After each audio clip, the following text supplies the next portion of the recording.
Dr. Sebastian Gorka, Deputy Assistant to the President of the United States. Now, Dr. G, it seems like the trip is going well so far. What's the buzz in the White House circles right now?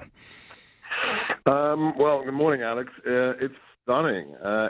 It's what we predicted. We didn't tell anybody, but the international press is, even The Guardian, of all places in the UK, has been nice or at worst neutral. So it's going as we expected, and the leadership of the president is shining through, whether it's in Riyadh or now in Israel. Yeah, and there's a lot to get to today. There's a lot to ask you about, and I want to focus mostly on policy stuff and the agenda, because Breitbart's one of the few places where the president is actually able to, or the White House is able to communicate exactly what the president plans to do and what he's doing versus Trump-Russia conspiracy theories. But I was alarmed at the Sunday show that and it's crystal clear that there is a conspiracy there is a theory that there's a conspiracy between Trump and Russia colluding to rig the election that has no hard evidence, and we're arguably a year and a half into investigating it. And still, now you're seeing more and more Republicans throw down against the president. Ben Sasse comes to mind. Marco Rubio comes to mind. And you don't need to call them out by name, Dr. G. I'm not asking for that. But are you guys surprised at how Republicans are buying this media narrative, despite the fact that there has been no evidence supplied that Trump and Russia colluded?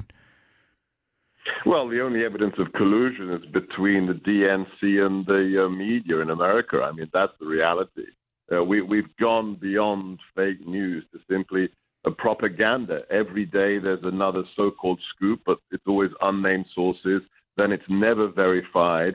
And as soon as people realize there's nothing behind it, they invent a new one. So, yeah, it's disheartening to see the depths to which even so-called formerly prestigious organs such as the Washington Post and New York Times have sunk.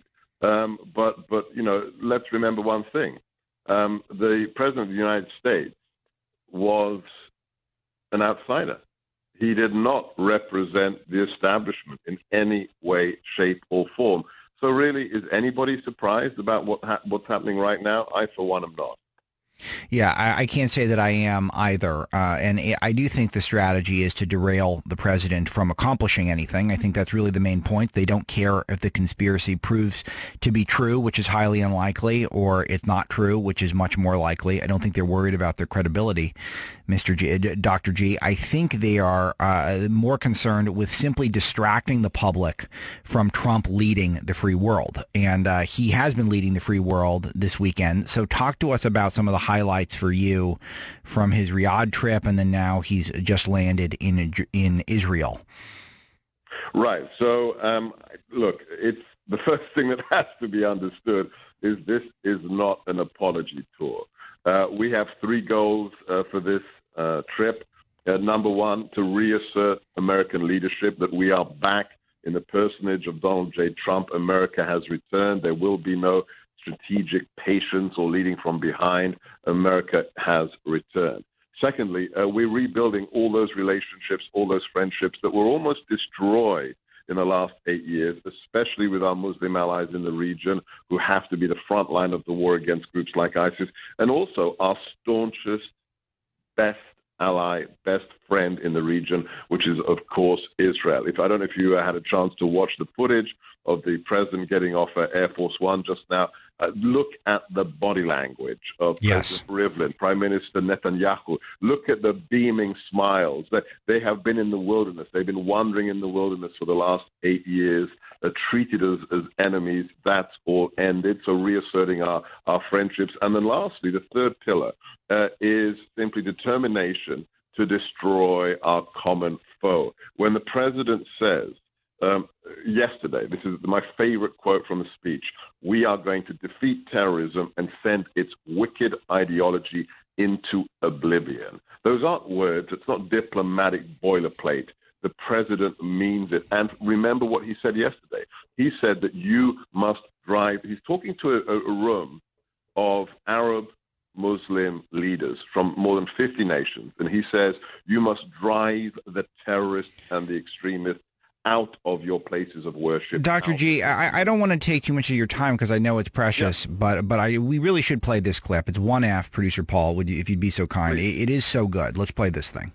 Terrorism has spread all across the world, but the path to peace begins right here on this ancient soil in this sacred land. America is prepared to stand with you in pursuit of interests and common security. But the nations of the Middle East cannot wait for American power to crush this enemy for them. The nations of the Middle East will have to decide what kind of future they want for themselves, for their country, and frankly, for their families and for their children. It's a choice between two futures, and it is a choice America cannot make for you. A better future is only possible if your nations drive out the terrorists and drive out the extremists.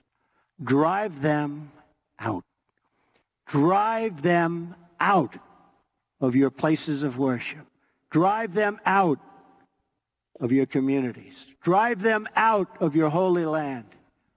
And drive them out of this earth.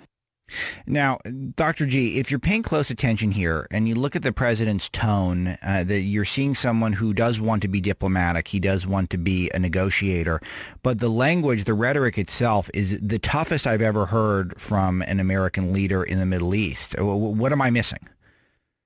Nothing, and thank you to Paul for that clip. That clip tells you everything you need to know when it comes to policy. We don't give our game plan away, but listen to the two halves of that clip. The first half was very simple, anti-neocon. That was the kryptonite to neoconservatism. We are not going to solve your problems for you. We're not here to invade. We're not here to occupy. You have to take this threat seriously.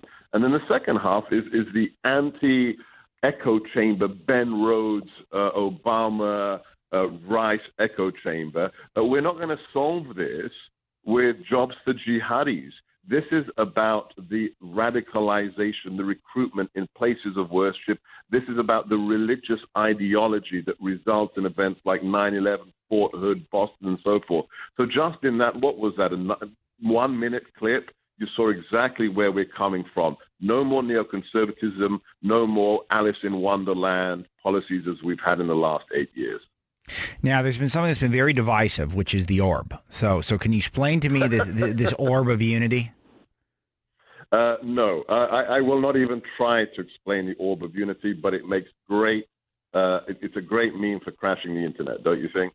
Yeah, it is, and I love it. And we did have a veteran call up and say that she doesn't want us to make fun of it. And I said, I think we're laughing with the president here, not at him. I think it's fantastic, and I love the idea that it was President Trump grabbing the orb and not Hillary Clinton, which I think would have really made me upset. Look, I'm not easily flustered. I do think it is. Okay, so what else is on the agenda? He's in Israel today, and then he heads to the G7. So we'll have to get you on the show later on to talk about that. But Israel today, what is on the agenda?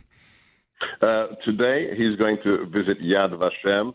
He's going to have private meetings with the president, President Rivlin, and with Prime Minister Netanyahu. He's going to go to the Israel Museum, and then he has a private dinner, the First Lady himself and the Netanyahus this evening.